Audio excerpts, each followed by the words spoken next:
Welcome, everyone. This is the fifth and final video for Mercer County Tech students, parents. That's quite an intro there. It's just me this time. We've had quite an experience, at least I've had. I really enjoyed the time that I spent with our experts that I brought on and with the parents who joined. I'm Dr. Matt Bellace. To refresh your memory, I'm a clinical psychologist and a stand-up comedian. It's an odd combination, and I've been trying to implement both sides of my brain during this series. And this final presentation will be the second half of what I did in the first video. So we're going to cover topics such as meditation and managing emotion, and some unhealthy ways that people manage emotion, and healthy ways like natural highs. So I hope that you'll enjoy this. I haven't really done it without participants, so this is gonna be new for me. Hopefully some attendees join the recording, but if not, I'll still try to make it engaging. Maybe I'll do the audience part of the answer, and I'll have some fun with it. I really enjoyed each one of these, and I want to thank you for watching this. So for me, as I reflect upon the series, the experts that we had that that came on all gave me something to take away. I mean, the first one was Romy Toussaint, who is a yoga instructor, the energy queen. And she focused a lot on feelings and where they're located in our body. And of course, using our words, statements to express those feelings. I statements, of course, but expressing them is so important to relieve some of the pressure and stress that feelings can cause. And of course, we had family therapist George Scott, and he came in and talked about a lot of things, but what stuck with me, the ACEs study, which has been known for decades, and ACEs is the adverse childhood experience work that basically gives all of us a score from 0 to 10, where we can figure out, what level of risk we are based on adverse events that happened to us when we were young. And third and last but not least among them is Dr. Christine Abrams, who had us do two different techniques. The first one, havening, where we did the rubbing our face and rubbing our shoulders and the hands as a way to interfere with the amygdala response when we're experiencing, I guess we'll call it activation of an emotion. We're upset at somebody, we're upset at something in the world, and sitting down and doing this can help interfere with that. You can do it preventatively, 5 minutes twice a day. It can be really helpful. And of course, she also talked about the nurtured heart approach, which was a way to be a parent that doesn't give energy to the negativity that we can see sometimes from our kids. Really try to reward them. The thing I take away from her talk was about the video game analogy, right? You play a video game, and it's so true that when you do well, the bells and whistles go off, right? Everything happens, you win the award, you win the points. When you don't do well, the game just shuts down. It's like, oh, sorry, you died, start over, hit reset. And that's it. The game doesn't insult you for losing. It doesn't berate you and scream at you, it just reset. And what a powerful image that is for working with our kids when they get upset. You just hit the reset button, start all over again. So that's what I'm going to take away from the experts, and hopefully, if you haven't watched, you'll go back and check them out. But for those who watched the first part of my presentation, you may remember this quote of mine: "The most beautiful waves come from the biggest storms." And I shared quite a few storms from my life. I truly believe in this concept and encouraging young people to think about that. The storms of our life, the pain, the loss, and failure can give rise to inspiring accomplishments. They can give rise to healthier lifestyles, or they can go the other way, right? It can give rise to some negative things too. But it's a process, and learning how to deal with disappointment is a step-by-step process. And the more I've experienced disappointment, the more I realize, oh, it's kind of stereotypical based on, how intense the disappointment is. But you do go through a period where you ruminate, you can't stop thinking about something, you have a hard time sleeping for a few days, And then things start to turn, right? There's like this period of calm after the storm where you can regroup. And if you're fortunate, you can use the energy from that event to produce something beautiful. And surfing analogy, if a hurricane blows up the coast, within a day or two, when things calm down, there's still a lot of energy in the water. And you can ride those waves, and they're beautifully formed, like this one in front of you. And I think that concept is true for our struggles in life. One of the ways I like to cope with disappointment is a technique I learned when I was in high school, and it's a form of meditation. I can tell you real quick that I learned about this technique while I was a high school student and didn't do it much after that, but followed up later on as an adult. But I had to go to, and I'll stop sharing my screen to tell you this story, but I remember my mom made me go to a leadership conference when I was going into my sophomore year in high school. And the reason she's making me go is because my brother, his friends were supporting some really negative choices. He was getting into a lot of trouble. He failed out of his first college. My mom was so worried that I would be like him that she said, Matt, we don't want you to be like him. We're going to send you away to a leadership conference that teaches teens how to be drug-free. And I wanted none of this. I did not want to go. But when I got there, I was blown away by the place. And one of the best things about it was they taught techniques like the one I'm going to show you right now. So what I'd like you to do is sit up nice and straight in your seat there. Put your hands in your lap and close your eyes. During this brief activity, I would like you to try and think about nothing. It's hard to do this, thinking about nothing, because your brain is constantly active even when you're asleep, right? You're dreaming, brain's very active. I'm going to give you a word, though, and I want you to say this word to yourself, not out loud, only if you have to, only if you notice the distractions are there and it's hard to calm them down. I want you to say this word to yourself. The word is siyam, siyam.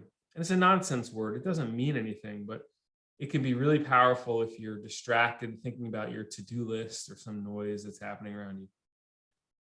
But we're going to do this exercise for, a little bit. Don't worry about how long it is. It's not going to be very long. Say the word if you have to, but the goal is effortlessness. Trying to think about nothing, trying to do nothing is harder than you think. But we're going to start this with a chime and end with the sound of my voice. So here we go. Ready?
Okay, open your eyes for me, please.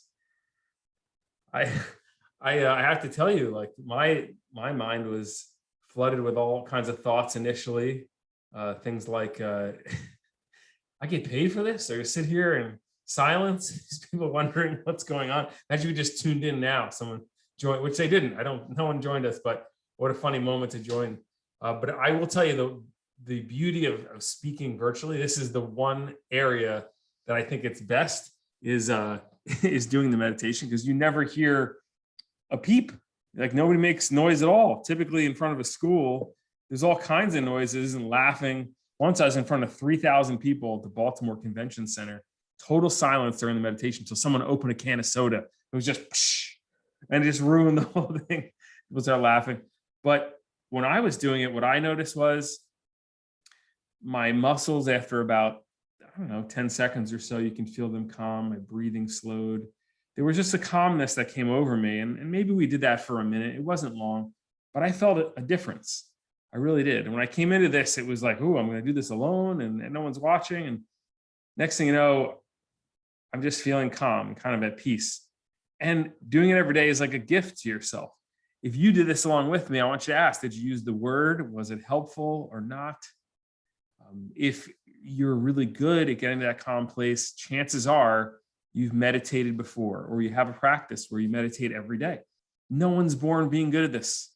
The mind is a lot like the ocean. It was explained to me, the top layer of the ocean, very active with waves, but then there's this deeper layer, right? You dive into the ocean and you get to that calm place. You duck the waves, remember? And go down the Jersey Shore, you duck it, you gotta duck it, right? You duck it to avoid all the chaos and the pounding. And man, that is the same thing that can happen when you meditate. If you're having a tough day, I know if I don't sleep enough the night before, or if I'm just feeling that tension in my chest, a little anxiety there, I sit down. I do it 20 minutes once a day, most days. And wow, what a difference it makes. Colors are brighter. My mood is up. I make better decisions. I know this sounds like I'm selling something to you, but honestly, it doesn't cost anything. And I can't believe how much better I feel afterwards for something so simple.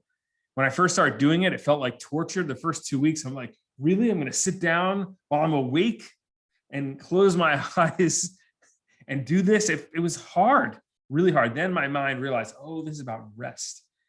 And then I went to this like calm place, and it was almost like sleeping, but not. When scientists study it, it is more like stage 3 sleep, that early morning sleep you get, which is very restful. Your brain goes into that mode, and it's not like a nap in that regard. It is this restful sort of sleep that you're getting during meditation that really can energize you. And I'll tell you, like the decisions I made since meditating, about 5 years ago, I started doing it nearly every day. And I just have to laugh at the difference in me. I mean, before meditation, there were some moments. I remember being on a plane a few weeks into meditating, and I'm eating my meal on that sad little tray, and a woman starts trimming her toenails arm's length from my food. Like, you gotta understand, I have a little Tony Soprano that lives right here in my chest. Like before meditating, I'd reach out, you want to taste your clippings? No, neither do I. Like just start yelling and screaming, but I didn't. No, I turned my back, put my food away. I was able to calm myself. Didn't freak out. Another story from a plane one time, and I got to tell you, planes are, obviously we all know they're disgusting, but I've seen flying so much. I've seen things that I still can't unsee. Like I saw a guy recently, bare feet, got up from his seat, walked to the bathroom, bare feet, and came back. On the way back, I wanted to say, like, really? How did you survive COVID? Bare feet? Are you serious? Well, my favorite story on a plane, though, I got bumped up to first class. And you assume it's going to be amazing. It was a cross-country flight. They're going to have a meal. I did the meditation. I opened my eyes, and the stewardess is taking our dinner order, which is a little weird to hear on a plane. Will you be joining us for dinner this evening? Like, what are you going to say? No, I have reservations in the lavatory. I can't join. Of course. Where am I going? I'll join you. What do you have? She looks at her little menu. They pulled this little menu. We have the chicken, the stuffed chicken, cordon bleu, or the bread and shrimp. What would you like? I was like, oh, I'll have the chicken. Then she goes to the guy right next to me, and she's like, I'm sorry, sir. It appears we only have the shrimp left. Well, this guy must have been allergic to shellfish or something, because he starts freaking out, right? He starts yelling at her, 35,000 feet. He wants his chicken. Where's my chicken? And she's like, I'm sorry, sir. I gave it to someone else. And that wasn't good enough for him. He starts screaming and pointing at me now, pointing at me. You give it to him. It was the worst flight I've ever been on, but the best chicken. That chicken was amazing. I'm telling you the story because I didn't get mad at this guy. No, I wrote a nice letter to United and got a whole ton of points. And it dawned upon me, when that's how this society works these days, right? You blow up, you freak out, bad things can happen. You stay calm though, and you complain in a forceful way, a clear-headed way, and good things tend to happen. And also it's healthier for us. to have that reaction. When I talk to students, I like telling the story as an analogy of I was gardening with my son, and I asked him to throw out some plants. And a minute later, I hear him screaming at the curb, and he's now running at me, and he's like, "Oh, what happened? My eyes are burning." And then I realized, oh no, I gave him jalapeno pepper plants to throw out. He must have cracked the jalapeno. He was like 8 years old at the time. And he rubbed his eyes, and now he's screaming. And the question of the students often is like, so what do you do when you eat something that's too hot? And you get a kid who yell, drink milk. And I'm like, you suffer. That's right, you suffer. No, it's milk is the answer though, right? So I was thinking milk. I pick up my son, I pull him into the kitchen, I pour milk all over his face, and he's looking at me like, what are you doing? Why are you doing this? I'm like, it's going to be okay. And a minute later, he starts blinking. Oh my God, I'm fine. What did you do? And I said to him, like, I turned to the scientist. I'm like, well, the capsaicin in the peppers was binding to the receptors in your eyes, and the milk neutralized. He's like, what? What are you talking about? Well, the milk took away the pain. It neutralized the pain. And I really believe that meditation does exactly that. It neutralizes the pain of just daily living, especially when you're tired. It is a powerful force. Let me show you some science behind this, why meditation is so terrific for our brain, why resting the brain is so crucial. When you're sleep deprived, talking like less than 6 hours a night on a regular basis, things start to happen, especially young people. So if you have a child who's not sleeping much, around the late afternoon, early evening, you can expect more anxiety, anger, and confusion. 3 things we don't need more of in our life. And as parents, we're stressed, you're busy. So many. I used to joke all the time when I had like little ones that we literally had like big issues happening. Like, we need a will, but I can't do a will right now because we have to go to the bouncy house party, right? Like, so much happening for parents. And when we're tired and sleep deprived and we're more anxious, angry, and confused, not going to help us function at all. And one of the reasons, of course, that we are sleep deprived has to do with so much light. We're the first generation really to have so much light in our night, keeping us awake later, not to mention the content of things we're looking at, very stimulating, meant to pull at our emotions and keeps us from falling asleep. And if you look at a screen in a dark room right before bed, you'll try to lie there for 2 hours and it's really miserable. But if you want to take away an image of the underslept brain, it's the image of a brain that's anxious. They took two groups of teenagers. One group was sleep deprived. The other group was well rested, in blue there. And they compared the difference in terms of their response, the blood flow response in parts of their brain when they were shown emotional pictures. And the sleep deprived young people, their brains lit up, okay, in the emotional area called the amygdala. Looks like it's on fire, doesn't it? Keep that image with you the next time you're tired or your kid is tired. Their brain looks like it's on fire. It's the hot brain. So when you meditate, what you're really doing is strengthening a part of your frontal lobe called the dorsolateral prefrontal cortex. It's on the test, so you might want to write this down. But look at this process. Step 1, you close your eyes, your mind starts to wander.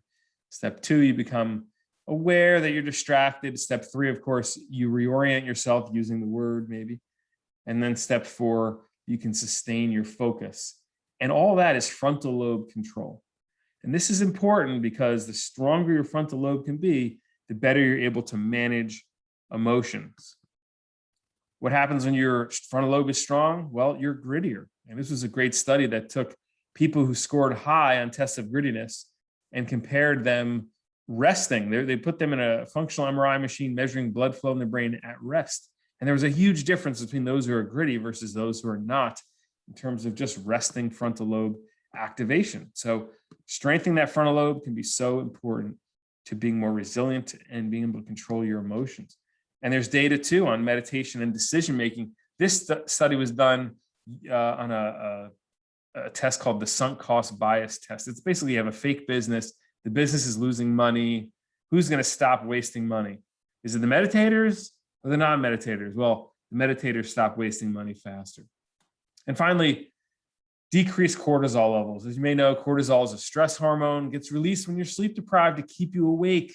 The problem is when it's chronic, that causes big problems for your cardiovascular system, and it stresses us out. but sure enough, meditation can reduce it by up to 30%. So meditation is a great tool for the toolkit. I think it's wonderful for students. I find teenagers prefer guided meditation to what we did. We did a form of transcendental meditation there. But it's just one tool, parents, for managing emotion. The other tool, of course, is music. The students today are the first generation to have a device that can carry around thousands of songs for a few ounces, right? Weighing a few ounces. If we want to do that when we were kids, you have to have an entire box of CDs with you or tapes if you're even older than me. But you can curate lists based on emotion, and it can be powerful. And your brain knows what you're doing, right? It knows that you're trying to manipulate emotions using music, but it works. Next time you're having a bad day, you come home from work, you lower the lights, you put on some soothing music, and you start feeling better. But your brain knows what you did there. It knows that you tried something, but it also is experiencing that music and feeling good. So let me play some songs and see if you can guess them. I'm not going to get your response, obviously, but we'll talk about each song and the emotions in them. Here's a classic song.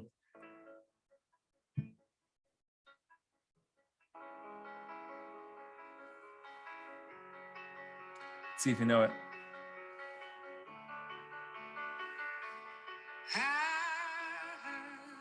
Yes, that's Adele singing Someone Like You. What's the emotion there? Well, it's sad, right? But psychologists believe that emotional granularity is important. So if we could be more specific than just sad, you could say melancholy, longing, heartbroken, all true, all true. Adele was interviewed on TV a year after she wrote that. And they asked her in the interview, are you still upset over the breakup you wrote about there? And she goes, no, I'm over him. I'm watching like, what? I'm not over him. How'd you get over him, Adele? Well, it turns out writing the song about him is therapeutic. Of course, she made billions of dollars too. That doesn't hurt. But that process of sitting down and writing it out, so powerful. In the last video we did, we had a parent named Melinda who actually has a notebook for her kids, and she'll write out messages to them, all positive things. And they'll, of course, write back sometimes, and sometimes there's negative things they're writing back. But I do love the concept of, all right, nobody between you and the page. You just get out your feelings, whether they be positive or negative, and you really feel like, you express them well. And music is a great way to do that. You just put on some headphones and you get in touch with the artist and their pain, and many times you can relate to it. I know a lot of high school students will relate to this song. It's also a sad song. Let's see if you know it.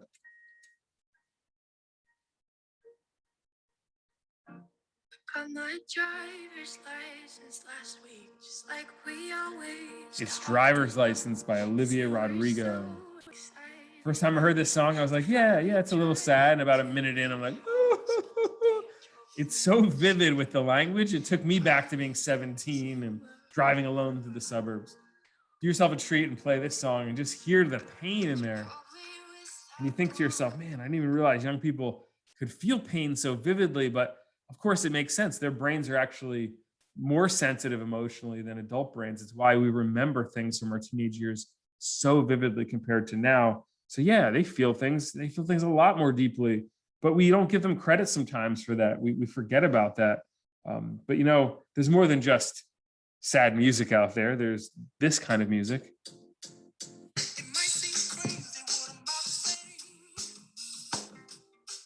Happy by Pharrell. If that's what you're thinking, you are correct.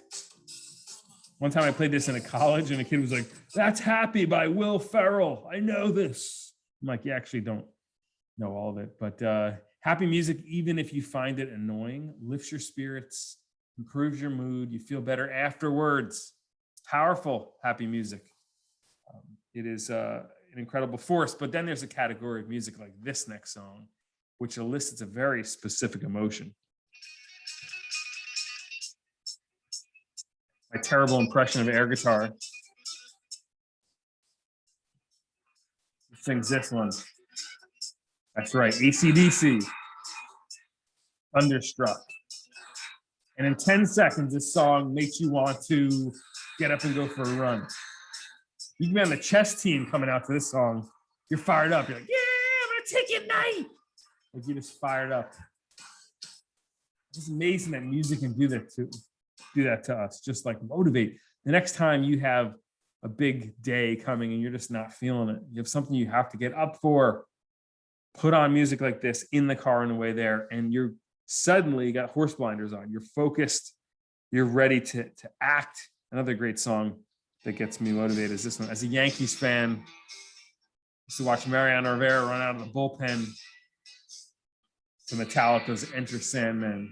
Doesn't matter what the song is, it's just finding a song that moves you, right? Makes you want to get up, run, and be active. That's really the key. And you can set an entire playlist around this type of music. But of course, there's a special category of music scientists call the chills, music that gives us the chills. And this is music that speaks to you so deeply that your entire body tingles when you listen. For me, it's a song from a hit musical.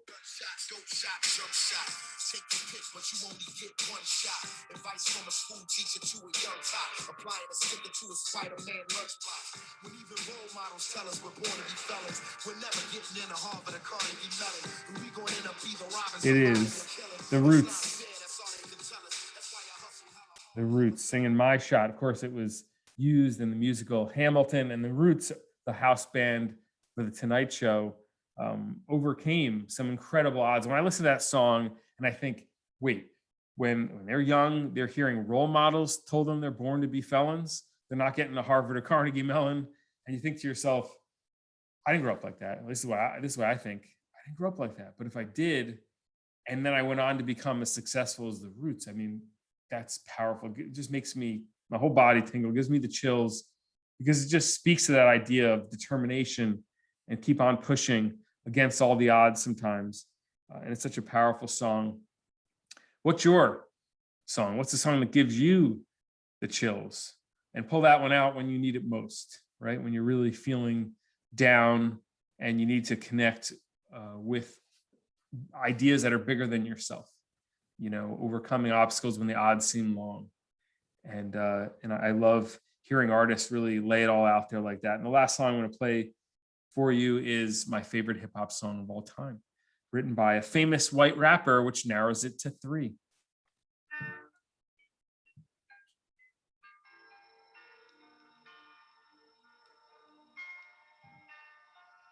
Anybody know this song? Written in 1998, it won an Academy Award for Best Soundtrack to a movie. It is, of course, Eminem, Lose Yourself. And in this song, what emotion does he sing about? He sings about it in this song and every song he ever writes. It's anger. He's determined, but he's also very, very mad. And what he does with that anger that I respect is he pours it out into his performance. You watch the movie 8 Mile and you see a young man who takes that pain and becomes a better version of himself as a result of focusing that energy. Now, I'm not saying Eminem's a mentally healthy guy, but he shows us how to express anger vividly. When I used to travel the country every week speaking at middle schools, high schools, colleges, I would play this song and ask someone, usually, students know it, they can answer like what the song is, but then I would say, who here knows this song by heart? Right? And as it's playing in the background, there's always one kid, and it's usually a young man who raises his hand and say, I do. And then I'll say, you want to see this dude rap a little bit? And the song comes on and the crowd goes wild. And this kid comes up, grabs the mic, and starts going through every lyric like he memorized them, for a week. And it's like a Napoleon Dynamite moment. Some of those kids are blown away, like, I can't believe it's amazing. When the song's over, I'll ask that kid, like, so what's going on for you? How is it that you know all these lyrics? And you'll hear stories of being bullied, being neglected. I don't pull for those things, but they'll offer them up. Like the music speaks to them because Eminem is so determined, and they are too. Or Eminem had to overcome the odds of having a family that was broken up, or drug abuse in the family. And it's so powerful to hear this coming out of the mouths of young people, but how they relate to music and how they connect to it and how it helps them is really what I'm driving for. That's the key. As parents, so many times we tend to be anti, the media that our kids are taking in, right? The movies, the music, but the ability to focus on what is good about the music, right? Find songs in there that speak to them and what it reveals about them, and have a conversation about them can be so helpful for parents, and encouraging young people to, again, curate playlists based around emotion to help them deal with their everyday life. So thank you for being a part of that, even though you're not here. Hopefully you enjoyed it watching on video, because I love picking songs out that really, speak to powerful emotions that are very vivid like that. But you know what? Let's talk about things that young people do to deal with their emotions that aren't so healthy. We know meditation and music are great, but nicotine is one that many young people have been turning to try to deal with stress. Nicotine, one of the most powerfully addictive substances on the planet, does help you relax. The first few minutes you take it, that's why people pursue it. That's why vaping has become so popular. But what you may notice is about 20 minutes after you dose yourself, and it is a drug, you're dosing yourself. I mean, could a vape pen be any more specific about dosing, right? I mean, you're taking in, it's a drug delivery device. But you'll notice that about 20 minutes later, as that stress builds, your brain will think, I'm having a tough day, you know what, I need another hit on this and I'll feel better. What's actually happening is you're withdrawing from the drug. As nicotine leaves your system, you go through classic withdrawal symptoms, right? Chest tightening, agitation, blood pressure, heart rate go up. It's classic withdrawal, and you seek out the drug. Now, we do know that you don't get a high from nicotine, but you definitely will experience a mood benefit because your brain increases serotonin release when you dose yourself with nicotine. So I tell you this because when you try to quit, all of a sudden your brain screams back like, hey, where was that serotonin? That felt good.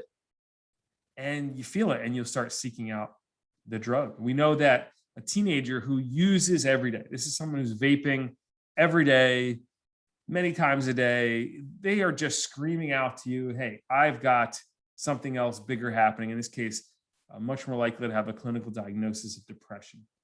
And I have love for a kid who's doing this, but I want them to reach out and express those feelings in a healthy way. Talk to someone, right? Reach out to a counselor. We have Dr. Orphy at Mercer County Tech, who's fantastic. There's so many other therapists in the area in Mercer County, but it is a red flag to be using a chemical every day to cope. Of course, we know what it does to lung tissue. This is vaping THC from marijuana, and it causes all kinds of damage. And you don't have to be some expert in histology to know that this is damaged lung tissue. Just compare it to healthy lung tissue in the middle, and you'll say, wow, what a difference. And during a global pandemic causing respiratory pneumonia, do we really want something that we're inhaling into our lungs that's going to cause that kind of damage? Of course not. Smokers are much more likely to die of COVID as a result of the damage they were doing to their lungs. So that's one chemical that people try to use to cope with emotions, and they have, of course, physical side effects. Another chemical would be alcohol. And this is a study looking at the brain as it's becoming more inebriated.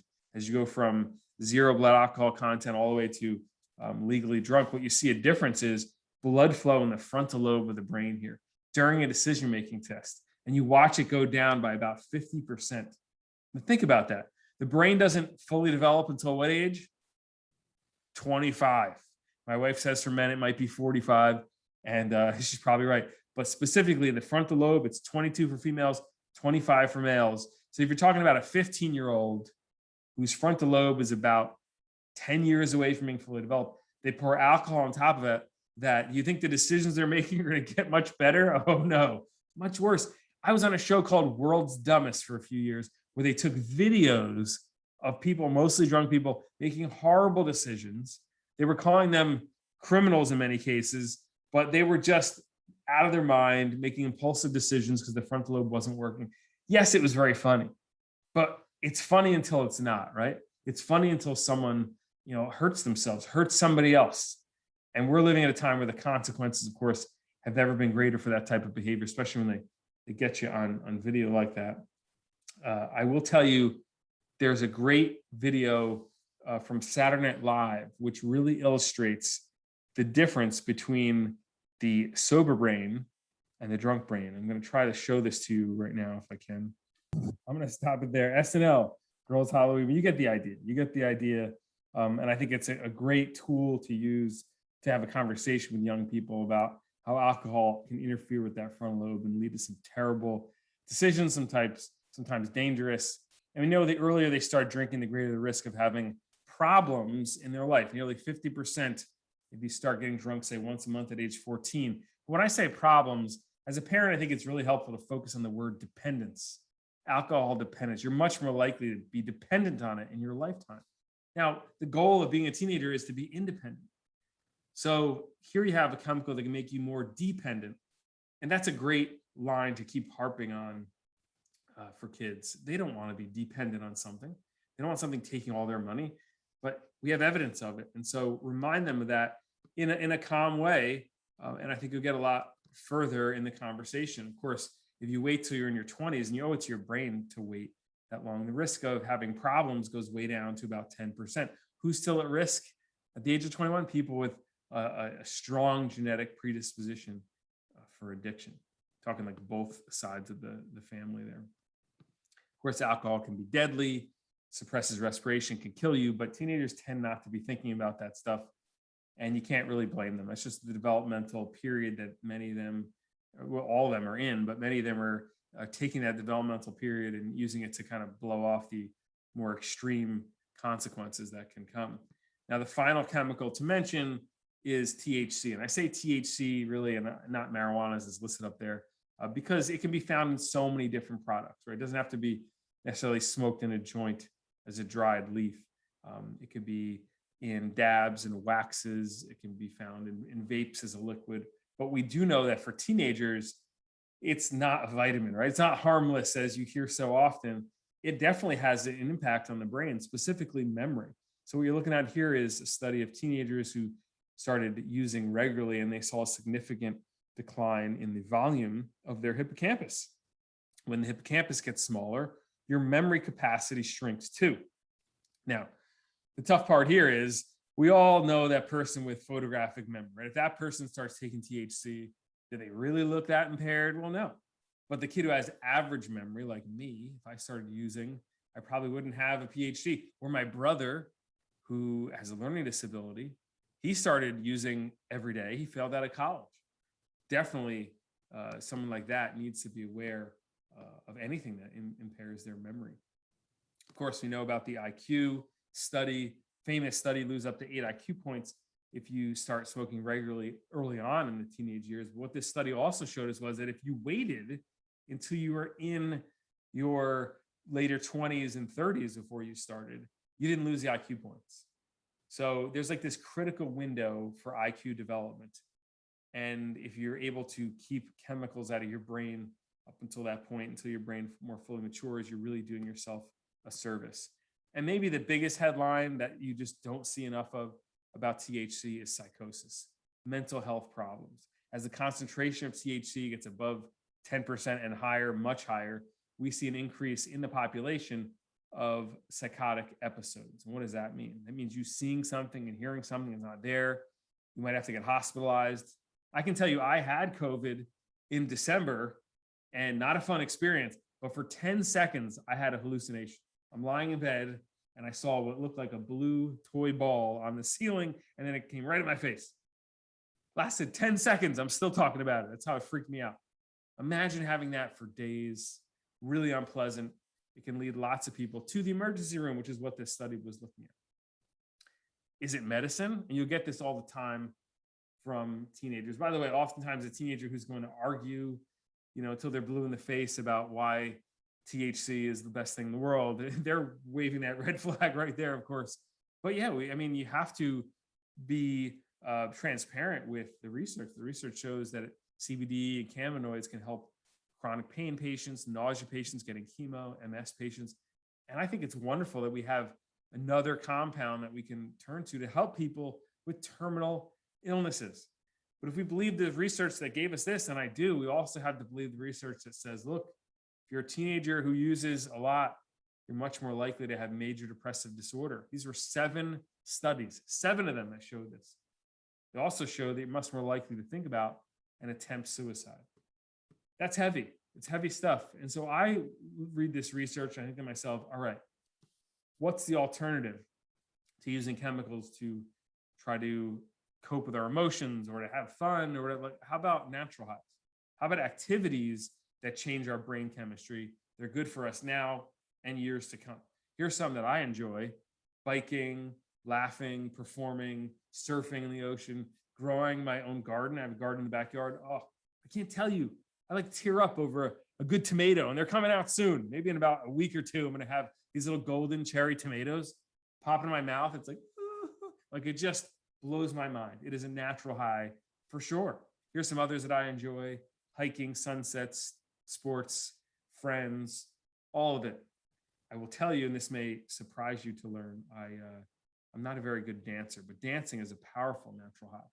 So I'll tell you this: when I was in college, my claim to fame, I guess, around this topic is I started a student group that promotes natural highs on our campus. Named the group Calvin and Hobbes after my favorite cartoon.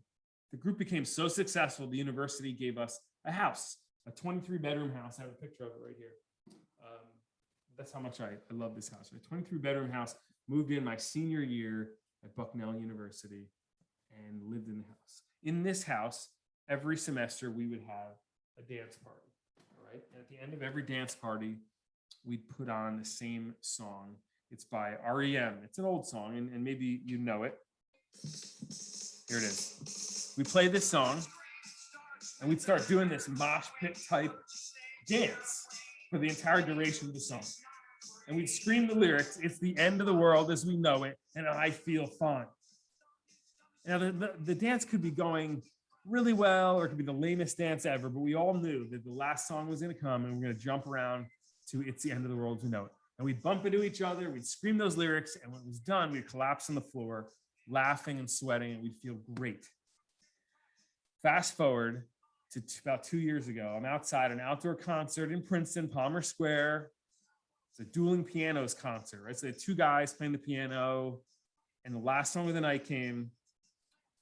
You guessed it. REM, "It's the End of the World as we know it." Nobody's dancing, and I get up and start doing this. And my wife is like, "What the hell are you doing? We live here." I'm like, "Oh yeah, I gotta represent." I kept jumping alone. You know how uncomfortable it is to jump alone in front of people? You do. You're watching me do it right now. I kept doing this.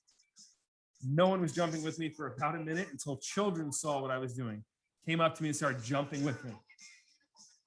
And now they're asking me to pick them up. They're like, "Uppy, uppy, uppy." So I did. And the parents like, "Why are you touching my kids?" "Oh, you asked me." They asked me. When it was over, I thought I was gonna have a heart attack picking up those kids. First of all, I was like sweating, panting. The parents were coming up to me saying things like, "You're an inspiration. That was incredible. Amazing." They were blown away. Blown away. I had a natural high, not for a few minutes, not for a few hours, for days. I would think about that dance and I felt better. I was exuberant. I couldn't believe it. I would never have done that if I hadn't just watched a movie on a plane the night before. It's a movie about Bill Murray, the actor. I think it was, it was just basically about Bill Murray's sightings. I'm forgetting the title of the movie right now, but it was all about how Bill Murray will show up at parties. He'll get invited somewhere and he'll just show up. No one thinks he's going to come, and he'll just appear, right? And he'll do strange things. He'll start playing in a band at a party. He'll show up to a fraternity house and clean their dishes, like weird things like that. He basically is living in the moment, living his full life. In some cases, doing things that make you cringe, but makes him happy. And the next day, of course, as I watched that movie, I was in that moment where the song comes on, and I'm like, how could I just sit here while no one's dancing? And I felt amazing. And the point of this is, a natural high can take 4 minutes. You can do it alone in your room, jumping up and down, and feel better. Jump into a cold body of water, you're going to feel better, regardless of your opinion. That is the key about natural highs. Regardless of your opinion, this activity will make you feel better. And there's a whole lot of science behind this too. But you know what? Humans are not the only ones who love a good natural high. Of course, in the animal kingdom. This was from the wintertime at the Smithsonian Zoo. A panda bear sledding on its back in the snow. Come on, if I could do this, I'd be out there every day. But you see that and you think, wow, so many animals enjoy these feelings, right? How can we not watch more of this? It looks like a child, doesn't it? Rolling around, just having a great time. I wrote the book on the topic. It's called A Better High.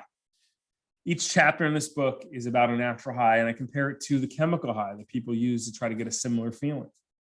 But the natural high is the better high. It's good for your brain now, and of course, in the future. And that's such a crucial aspect for teenagers to appreciate, or anyone really. I speak a lot to folks who are in recovery from substance abuse, who maybe at the age of 35 are now just really discovering what their natural highs are. It's a lifelong journey, and they change over time. What are the things that make you feel good? Try to do them every day. Yes, you can have that once a year ski trip, or, trip down to the sun somewhere. But what are the things we can do reliably every day that are going to make us feel better? Laughing is a big one, right? Got to make time to laugh. Look at the brain while laughing. It lights up. What drug makes the human brain look like this? If you said cocaine, you're correct. And I also want to talk to you. How did you know it was cocaine? But look at the laughing brain. Now, you can watch a hilarious comedian on Netflix, and your brain could look like this. There's no way you're going to roll over tomorrow in your bed and be like, well, that comedian was so funny, I'm hungover. No. But why not? And it's a good question to ask. Why not? Because the brain knows how to balance a natural high. It's called homeostasis. The brain is constantly trying to keep homeostasis. Chemical highs don't do that. Chemical highs force your brain into a state it doesn't naturally want to be in. Will you feel good? Yeah, for a short period of time. Then you're going to feel terrible afterwards. Natural highs, though, more balanced, right? The brain can feel good now and for a while after. I can remember doing stand-up at a club in Cincinnati, and I was speaking at some rundown. Well, no, the club was good, but the hotel was like this rundown hotel, one of those hotels that you like drive up to your room, And the show went so well the night before. It was like a Saturday night show. The next day, I woke up and I was floating on air. You'd have thought I was staying at the Ritz-Carlton. I got out of bed like, oh, I'm going to go for a run. I felt amazing because my brain was still experiencing the natural high from the night before. Yoga. I know Romy Toussaint would appreciate this. We compare Kundalini yoga to cognitive behavioral therapy. Well, the yoga is very close in terms of the response that people give it. It is very relaxing. You feel good afterwards. It is definitely a natural high to kind of do this internal massage in your body, forcing blood into different places, stretching yourself out, feeling more limber. You feel good afterwards. It's a relaxing, calming, natural high. Music, we talked about this earlier. If you look at the bottom, you see the music chills brain, right? That's your brain lighting up to that song that just makes you feel something deep and powerful inside of you, and makes you tingle. And hopefully you have a few of those songs that you can play when you need to, when you just have one of those moments where life has you down, has you wondering what's the point of all this. Put on a song like that and kind of can refocus. Exercise, a ton has been written on the exercise natural high, like the runner's high, of course. But if you look at this study, it was done on 11-year-olds, I believe, and they took a group of lower fit 11-year-olds who play a lot of video games versus the higher fit ones, and they always want to know whose hippocampus is larger. And sure enough, the higher fit ones have larger hippocampi and, as you would imagine, better memories. Who has the best memory of college athletes on any college campus? That's right, the cross-country runners. And my wife is a cross-country runner, has a photographic memory, and it ruins my life every day, okay? But look at exercise and stress. Reduces stress scores, increases happiness scores. So powerful that you could prescribe it. You really could, because this is what we're seeking in life. Less stress, more happiness. Exercise can do it. You don't have to be a great athlete to get this. You don't even have to be able to go running at some top speed. No, it could be biking. It could be swimming. It could be shooting hoops. Just be walking around, getting up from your desk twice an hour 90 seconds each time improves your mood, makes you feel better, makes you feel more functional. Human beings are meant to be functional like that. Look at I love this image here. They're comparing the chemical released when you run, called anandamide, to THC. Look how similar they are. And there's a reason for this, okay? There's a reason. So your brain releases anandamide, and it is a sort of a natural chemical that is going to give you some feelings of like accomplishment and kind of step out of yourself. There's a reduction in pain. Certainly there's an opioid that is released as well, internal opioid that makes you feel less pain. But anandamide is specifically, it's a hormone that's going to make you feel things in some ways similar to THC, but yet so much better, right? Because after a run, you may have the munchies, but you're healthier for it, right? We know that ultimately it's so good for your cardiovascular system and for your mood. It improves mood and improves memory to run. THC does the opposite, makes mood worse, memory worse. I told that to a kid in high school once. He's like, sweet, I'll do both then. I was like, you can't convince everybody, right? But I love just seeing the two chemicals back to back, talking about how similar they are, but yet how different too in terms of side effects. But also we got to talk about nature. I mean, that's where natural highs are found, outside. And nature calms the mind. It actually reduces blood flow in regions of the brain associated with stress. And a big reason has to do with what's out there. You know, we have negative ions in the air. They're highest in the mountains and at the beach.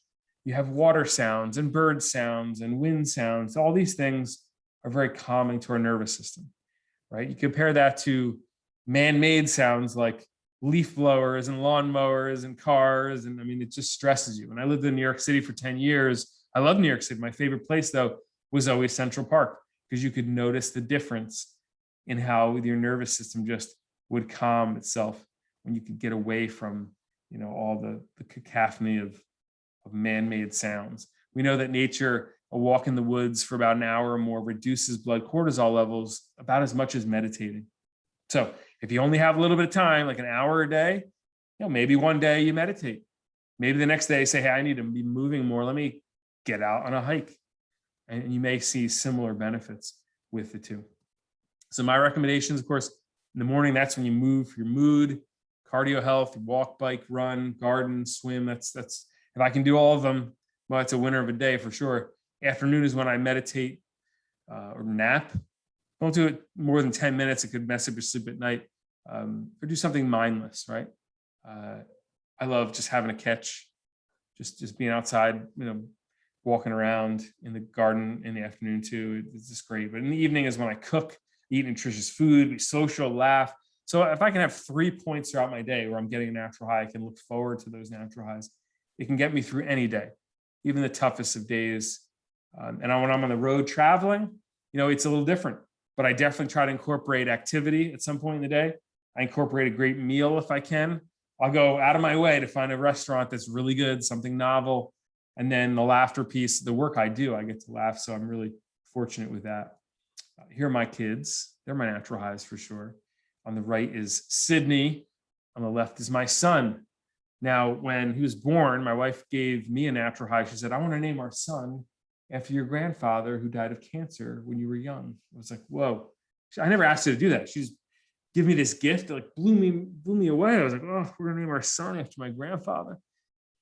So we called him Grandpa, which is unique, right? If you had a child, this is Grandpa, everybody. They'd never forget him. No, his real name is Roy. And the both of them, you know, give me those natural high moments throughout the day for sure. But Roy did not come out looking this cute. You get about 3 months of this.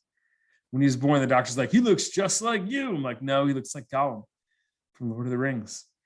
Well, I showed this joke to my son and he didn't find it very amusing. He said, yeah, Dad, this is what you look like. Like Nicolas Cage with a booger on my chin. Never ask a child to draw you. I think that's my message here today.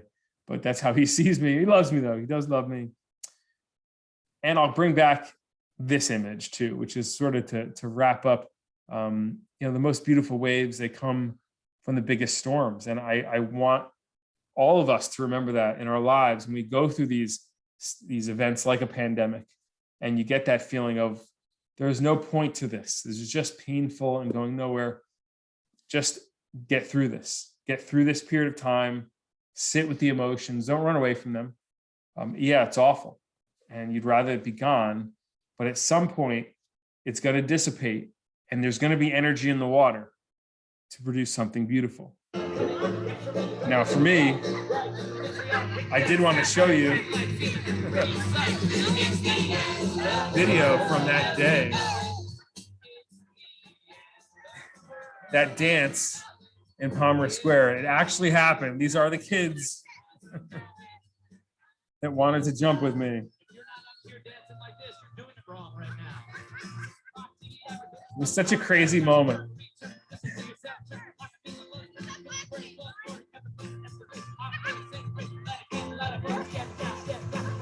I can't believe this guy remembered all the lyrics.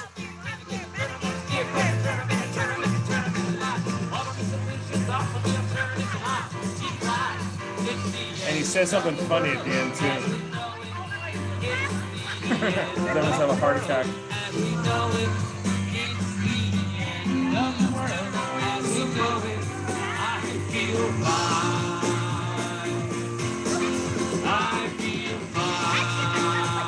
Everybody give it up for the guy with 12 kids. What a great line. And I'm going to end on that because that's the perfect way to go out here. And I want to thank everyone who stayed with me all the way on this call, all the way to the end. Thank you so much. If you want to reach out to me in the future, I do some coaching with teenagers in the area. I live in Princeton, and I do enjoy that work around motivation and organization. You can reach out to me on my website, which is just mattbellace.com. It's my name.com, and you can get more than enough info there, but also you can send me an email through the website, or my email is just matt@mattbellace.com. Please go back. Feel free to view the other videos. Thank you so much for being part of this journey. I appreciate all of you. And until we meet again, maybe we should go out on a song, right? What would be the perfect song to take us out on? Yes. Another song gives me the chills. A little U2. Bad, right? You have to find those things that just set the mood. There's something about this that makes you feel like, I did a good job. It's all done for the day, right? You got to take those moments and appreciate the effort that you put out. Thank you so much, Mercer County Tech parents. Enjoy your summer.